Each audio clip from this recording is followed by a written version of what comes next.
Well, good morning, everybody. Welcome to Unit 5, Lesson 13, Interpreting Data.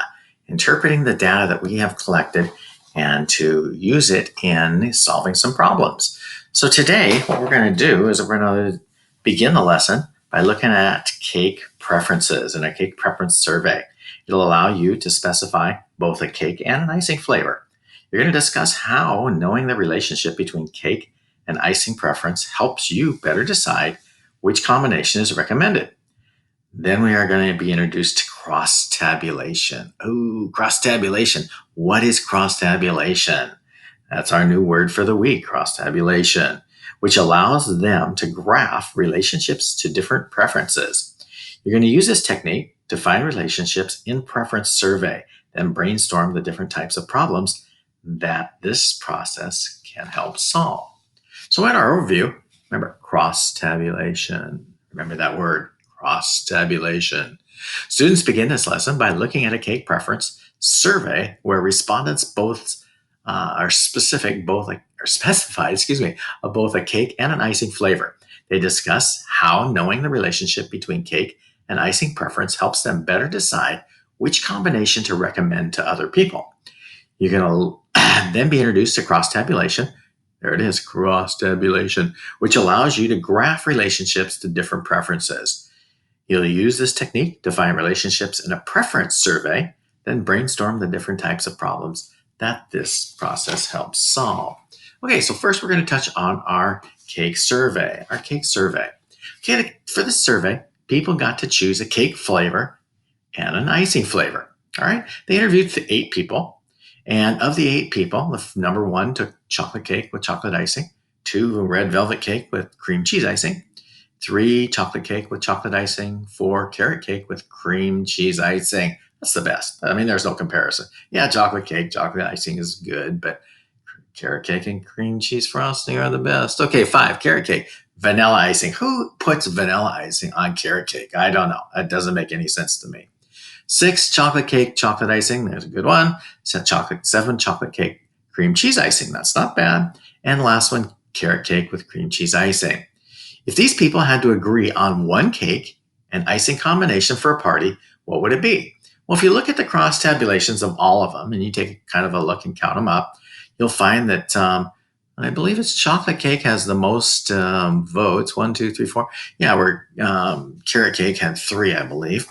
So chocolate cake would probably be the best cake. And icing, chocolate icing had, my computer's being funny here. We'll start and have that later. Anyway, then we looked at the icings. The icings, we had chocolate icing that had 1, 2, 3. Cream cheese icings had 1, 2, 3, 4. So we might recommend, based on the survey, chocolate cake and cream cheese icing. Chocolate cake, cream cheese icing. Okay.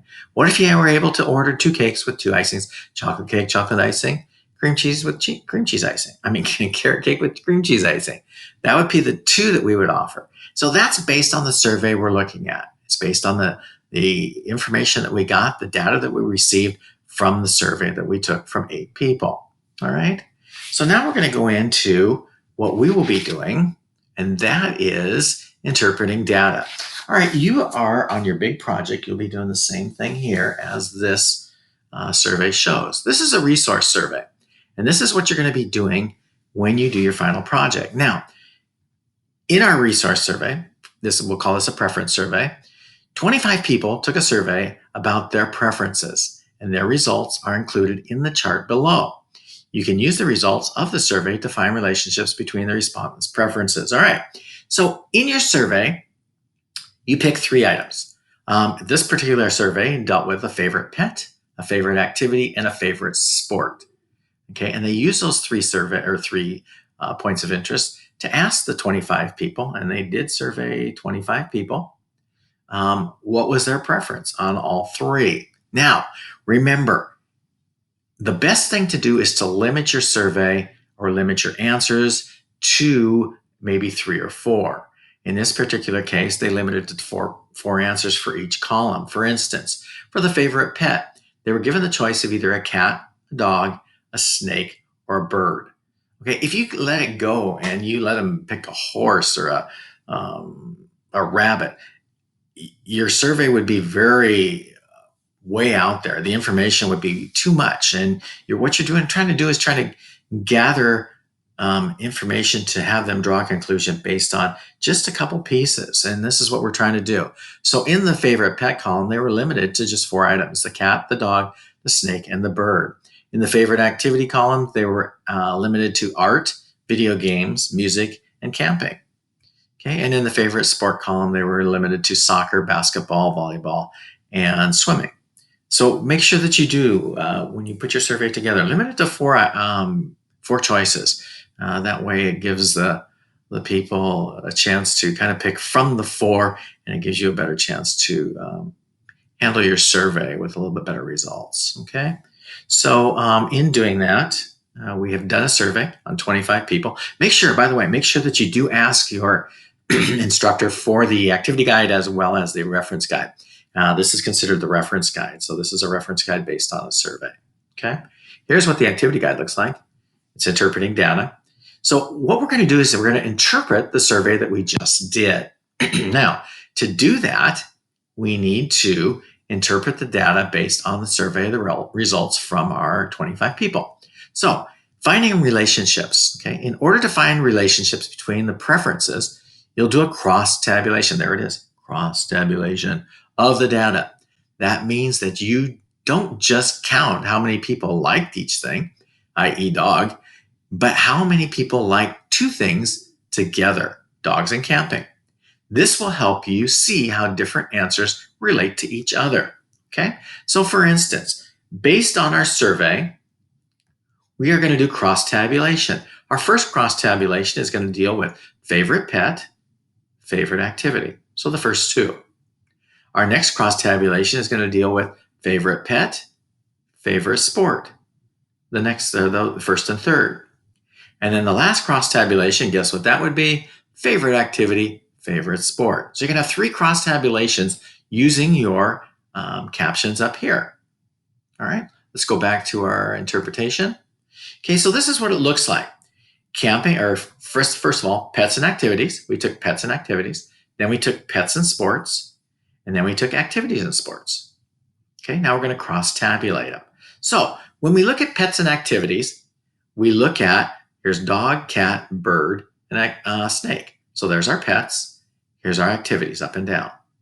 Okay, the next one, pets across the top again. Sports down the side. And the last one is activities and sports. So you can go activities across the top, sports down the side. It really doesn't matter which way you put them. You just have to make sure that the cross tabulation is what it's supposed to be, activities and sports, or sports and activities. All right. So what we're going to do is we're going to take a look at pets and activities first. So we go back and we look at pets and activities. Let's pick number 1. Pets, favorite pet was a cat. Activity was art. So we go back to our tabulation page, art and a cat. So if somebody liked art, they'd probably like a cat. So we tick 1 in there. All right.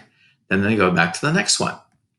Number 2, cat and art. So they did the same thing. Cat and art, also right there. So we put another tick. All right. Go back to the next one. We're looking at number 3 now, dog, video game. Dog and video game. So we go back down here, dog and video game. So we put a tick in here. And we continue doing that all the way down our survey.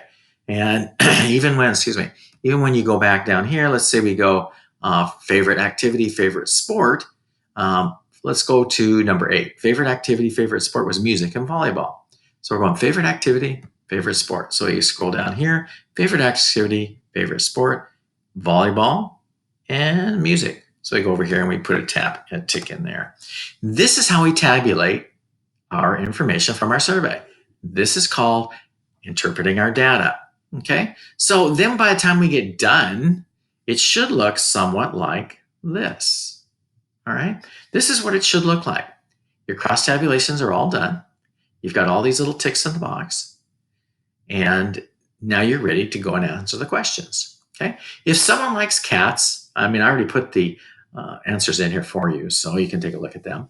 If someone likes cats, what activity is likely their favorite? So if somebody likes cats, we go down here to cats, and there we see that most of the ticks are in the art column, then they would like art. So now we've been able to draw a conclusion based on our information from our data interpretation. Okay, which one is more interesting relationship between favorite pet and favorite activity? Favorite pet and favorite activity.